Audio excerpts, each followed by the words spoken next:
में चक्कर लगा रहे थे ऊपर नीचे।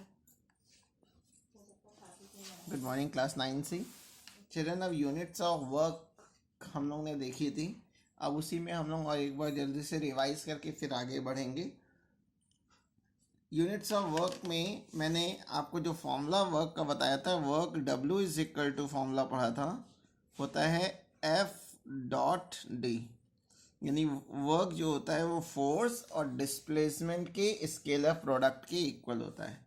इसी से मैंने इसकी SI यूनिट आपको बताई थी। SI यूनिट ऑफ वर्क की जो SI यूनिट होती है, फोर्स की तो न्यूटन होती है और डिस्प्लेसमेंट की मीटर होती है, और न्यूटन मीटर को ही जूल आपको बताया गया था। सिमिलरली इसकी CGS यूनिट जो हम लोगों ने पढ़ी थी, CGS unit of work, force की पढ़ी थी डाइन और डिस्प्लेसमेंट की सेंटीमीटर, और डाइन सेंटीमीटर को अर्ज कहते थे। अब दो यूनिट हैं जूल और अर्ज, इनमें आपस में क्या रिलेशन है? तो अब रिलेशन बिटवीन जूल एंड अर्ज, मैंने अर्ज की डेफिनेशन आपसे खुद होमवर्क में लिखने को कही थी। जूल की डेफिनेशन मैंने लिखा दी थी, अर्ज की आपको खुद लिखनी थी, और उसमें बताया था जहाँ मैंने न्यूटन वर्ड यूज़ किया है वहाँ आप डाइन यूज़ कर लीजिए, और जहाँ मीटर वर्ड यूज़ किया है वहाँ सेंटीमीटर वर्ड यूज़ कर लीजिए, तो वो अर्ज की डेफिनेशन हो जाएगी। अब देखिए 1 जूल जो हम लोग ने अभी ऊपर लिखा हुआ है कि 1 जूल होता क्या है, न्यूटन मीटर को कहते हैं, यानी 1 न्यूटन इंटू 1 मीटर 1 जूल कहलाता है।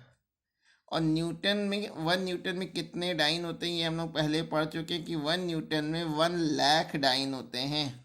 1 लाख डाइन यानी 10⁵ डाइन। और 1 मीटर में 100 सेंटीमीटर होते हैं, यानी 10⁻² सेंटीमीटर। तो ये 5 + 2 7 पावर हो जाएगी, तो 10⁻7 डाइन सेंटीमीटर। और इस डाइन सेंटीमीटर को ही अर्ज बोलते हैं, यानी 10⁻7 अर्ज। तो इससे एक ये रिलेशन हम निकाल सकते हैं कि 1 जूल की जो वैल्यू होती है, 1 जूल जो होता है वो 10⁻7 अर्ज के इक्वल होता है। 1 जूल इज इक्वल टू 10⁻7 अर्ज।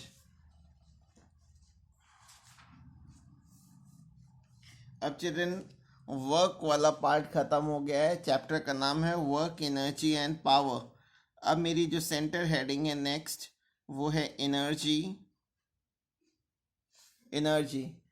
एनर्जी क्या होता है? देखिए, हमको कोई भी वर्क अगर करना है तो हमको एनर्जी की ज़रूरत होती है, ठीक है ना। विदाउट एनर्जी हम कोई वर्क नहीं कर सकते। तो हम ये कह सकते हैं कि energy is the capacity to do work. हमारे में जो वर्क करने की कैपेसिटी आती है, जो एबिलिटी आती है, वो किसकी वजह से आती है? ड्यू टू एनर्जी, ठीक है ना। तो हम ये कह सकते हैं कि द एनर्जी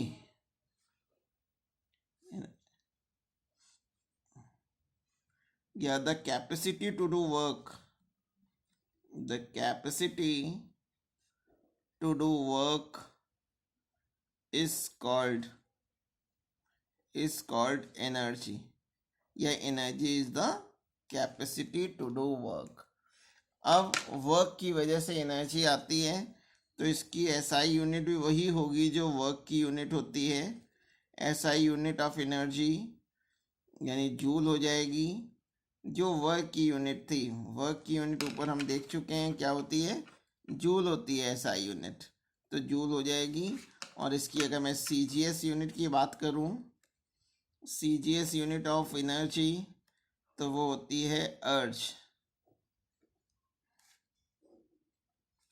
अर्ज इसकी CGS यूनिट हो जाएगी। देखिए SI और CGS यूनिट के अलावा भी कुछ और भी बड़ी यूनिट्स होती हैं एनर्जी की, जिसमें किलो जूल है, मेगा जूल है। तो 1 किलो जूल की अगर मैं बात करूं, तो 1 किलो जूल में 1000 जूल होगा। इसी तरह 1 मेगा जूल में, मेगा जूल को कैपिटल M कैपिटल J लिख देते हैं। 1 मेगा जूल में 10⁻6 जूल होगा। और एनर्जी के बहुत सारे फॉर्म्स होते हैं, तो हम पढ़ने जा रहे हैं different forms of energy. Different forms of energy.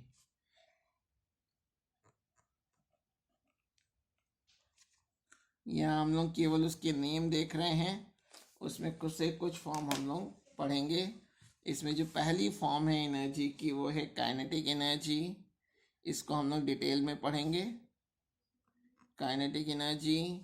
Number 2 है पोटेंशियल एनर्जी, इसके बारे में भी पढ़ेंगे। थर्ड है हीट और थर्मल एनर्जी, इसके बारे में हम लोग क्लास 11 में पढ़ते हैं, हीट और थर्मल एनर्जी।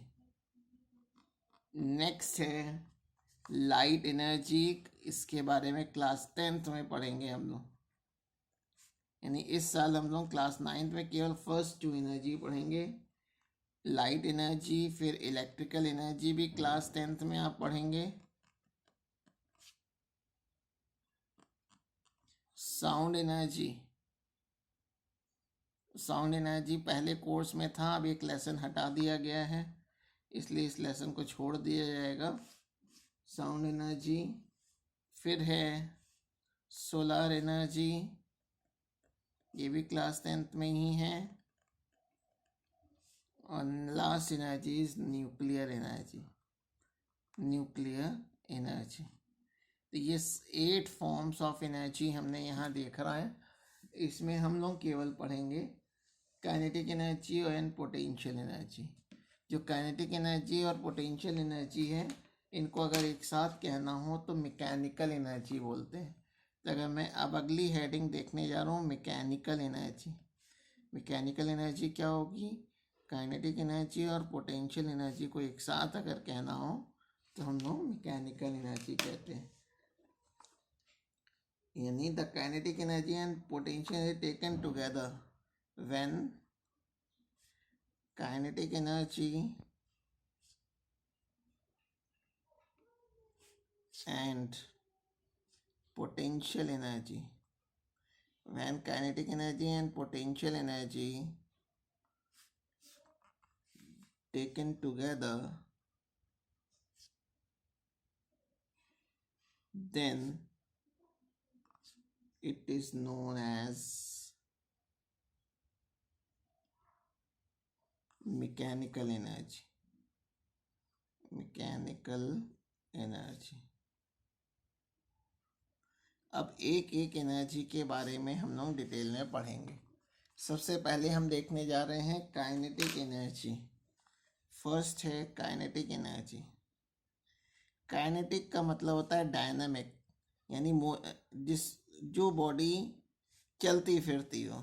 अगर कोई बॉडी मोशन में है, रेस्ट में नहीं है, किसी भी तरह का मोशन कर रही है, तो मोशन की वजह से उसमें जो एनर्जी होगी उसको हम लोग उसकी काइनेटिक एनर्जी।